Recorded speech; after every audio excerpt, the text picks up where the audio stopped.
Good morning, everyone, and welcome back to day 6 of Mermay. I realized that I skipped a day, but like I had mentioned in the video before, this next piece took me a little bit longer, especially with how busy yesterday was for me.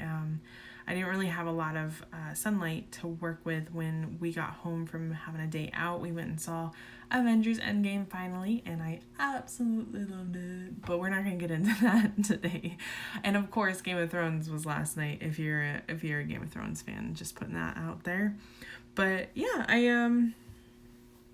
it took me a little bit longer because, as you can see in the design being created, that I did 2 mermaids, and I had briefly hinted at it in the last video by dropping the term night and day, and that's exactly what I did with this. So I used the Winsor and Newton Cotman watercolor palette once again, and I really, for like the blue tone, I used a combination of the intense blue, lamp black, and Payne's gray to kind of get a really nice dark blue tone and a kind of a gray blue tone, because that's what I wanted. I wanted a real kind of night sky look for one mermaid, and then for the other mermaid, the contrasting mermaid, I use cadmium red, or number 98 for the palette, a little bit of cadmium red pale, some cadmium orange. The cadmium red pale is number 119, and the cadmium orange is number 090. So I use those, and then I also use cadmium yellow, number 109, and lemon yellow, number 346. And just to go back, the intense blue is number 327, lamp black is 337, and Payne's gray is 465 for palette numbers if you were looking to find the same kind of colors for the Winsor and Newton collection. So I kind of just did a variety of mixtures within that and had fun kind of seeing where it went. I did mix the cadmium orange with a bit of the lemon yellow to get that real nice kind of poppy. It took a couple mixtures, and you do see me trying out colors on a just scratch piece of paper, scratch piece of watercolor paper that I have a random weird sketch on the other side. So I wasn't afraid to use some decent watercolor paper to do kind of a palette test in a manner of speaking. And yeah, I'm actually really happy with the way that it came out in the end. I did notice that when I was inking, I wasn't entirely happy about the left mermaid. There was something about it that I didn't really like. I think in the face, like I absolutely loved the way that my solar or my sun mermaid turned out face wise and everything, and I love the body structure of the left mermaid, but there was something when I inked it that I just didn't care for the face, but I was able to make up for it in the painting of the mermaid. So sometimes that's just how it works. Sometimes you'll ink a piece and it might not turn out the way that you want it to, but then you turn around and you color it or you paint it, or just something here or there, and it turns out completely different from what you expected in a good way. And obviously sometimes you can have it be the opposite, where you just, to you, make it worse, and then you're like, oh, why? Because that happens to me too. But yeah, overall I think the concept came out exactly how I wanted it to at the end. And sometimes it takes stepping away and coming back to it to kind of get that fresh vision with it, and that's what I did. I had done I know it's kind of hard to tell in this because you can't really see, but I had actually done the sketch and the inking one day and then finished the actual painting today. So it all kind of came together in the end, and I am really happy with it. I think I'm starting to definitely feel a lot more comfortable with doing the bolder shadows.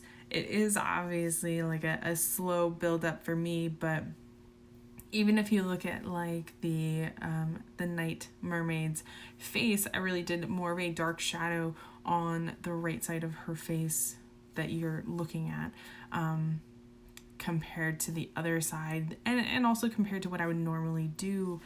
And you know, even just darkening up some of the shadows on my sun mermaid. So it's one of those where stuff like this and challenges like this, and really kind of pushing yourself a little more and a little more with illustrations, kind of helps to build your comfort level with trying new things, and kind of helps you, I mean, always helps you to improve. The one thing I will always say to anyone who is starting out and, you know, might not feel great about their art, or looks at someone else's art and goes, I'll never be that good. The one thing to keep in mind, and the one thing I always want you guys to keep in mind, is that it takes so much practice.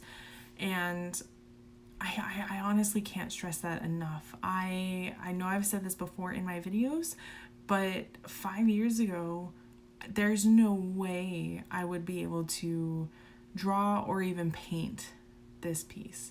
It would not look the same by any means. I would have probably more scraggly arms, my hands would look funky, my face would not be anywhere near the level that it is, you know, and that's all just based on consistent practice and trying out new things and drawing inspiration from other artists, and practicing and practicing and practicing until I found, you know, my own kind of way to create faces, my own style to create bodies. You know, I know for me in particular, I am more privy to, and I fancy more the curvy, voluptuous women that might have a little bit of a belly, might have a little bit of pudge, but are still very, very curvy, very big hips, and tatas too sometimes. So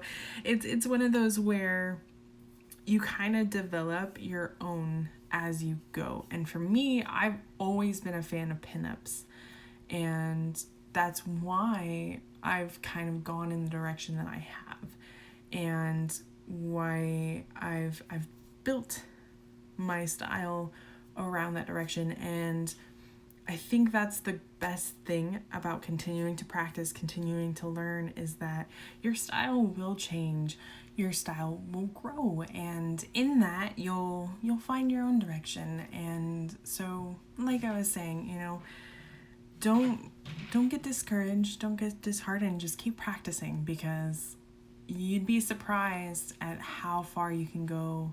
And you know, especially when you continue to push yourself, try new things, try different mediums, different styles, you know, you'll be surprised at the amount of progress you can make, especially when, you know, you're having fun with it. And just remember to have fun with it. You know, remember to, you know, take the time to really enjoy what you're doing. And sometimes, you know, it's like they say, you know, sometimes you just need to take a breath of fresh air and see things from a different perspective.